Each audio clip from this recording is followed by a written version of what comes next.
With him we can lose. We always win. He's our champion.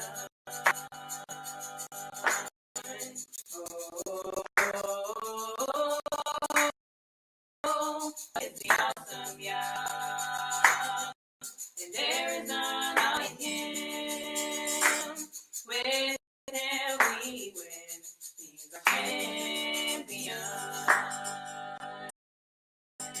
We can. We always win. He's our champion.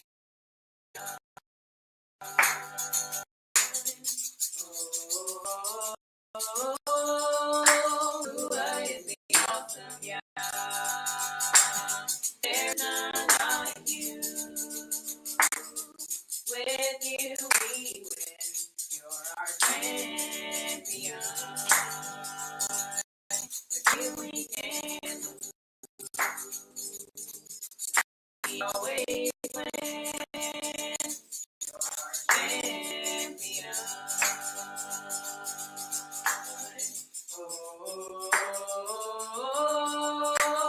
Yahuwah is the awesome Yah. And there is none like you. With you we win. You're our champion. With you we can lose. We always win. You're our champion.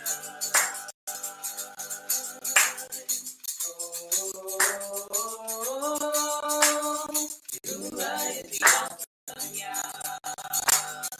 There is none like you. With you we win. You're our champion. With you we can. We always win. You're our champion.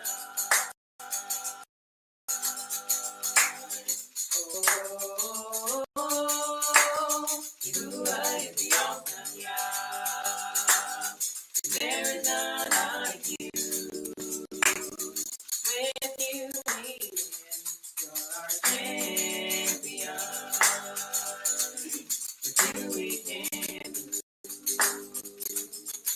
We always win. You're our champion.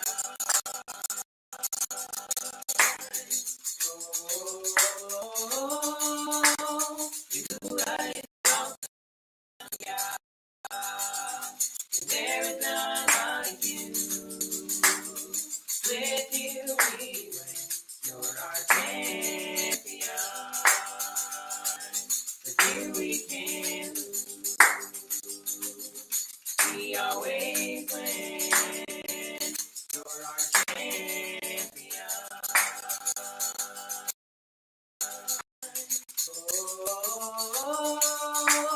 Yahuwah is the awesome Yah. And there is none like you. With you we win. You're our champion. With you we can. We always win. You're our champion.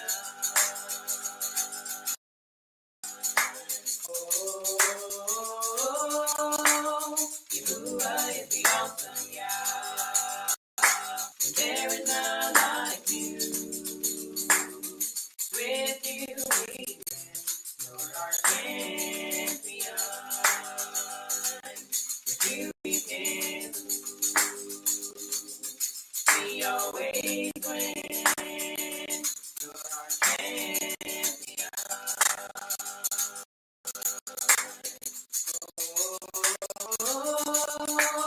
Yahuwah is the awesome Yah. And there is none like you. With you we win. You're our champion. With you we can. We always win.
can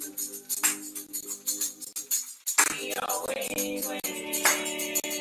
You're our champion.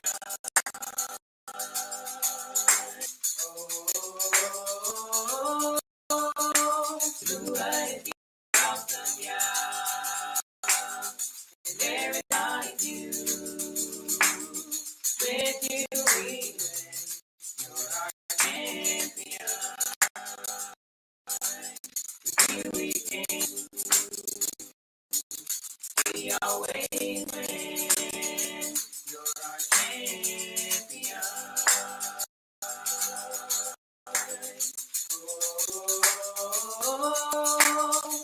You are the awesome God, and there is none like you.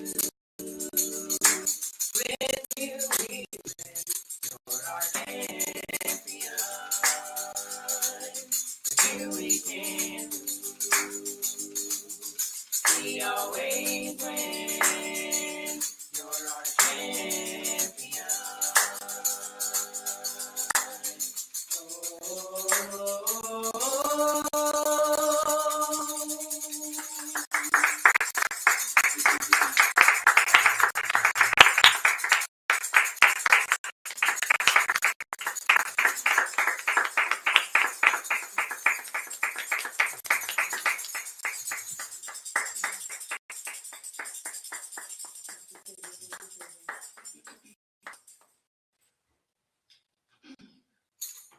Believe I'll testify while I have a chance. Believe I'll testify while I have a chance. Believe I'll testify while I have a chance. 'Cause I may not have this chance anymore. Testify. Believe I'll testify while I have a chance. Believe I'll testify while I have a chance. Believe I'll testify while I have a chance. 'Cause I may not have this chance anymore. Study the Torah. Believe I'll study the Torah while I have a chance. Believe I'll study the Torah while I have a chance. Believe I'll study the Torah while I have a chance. 'Cause I may not have this chance anymore. Study the Torah. Believe I'll study the Torah while I have a chance. Believe I'll study the Torah while I have a chance. Believe I'll study the Torah while I have a chance. 'Cause I may not have this chance anymore. Believe I'll do my dance while I have a chance. Believe I'll do my dance while I have a chance. Believe I'll do my dance while I have a chance. 'Cause I may not have this chance anymore. Believe I'll do my dance while I have a chance. Believe I'll do my dance while I have a chance. Believe I'll do my dance while I have a chance. 'Cause I may not have this chance anymore. Believe I'll do my dance while I have a chance. Believe I'll do my dance while I have a chance.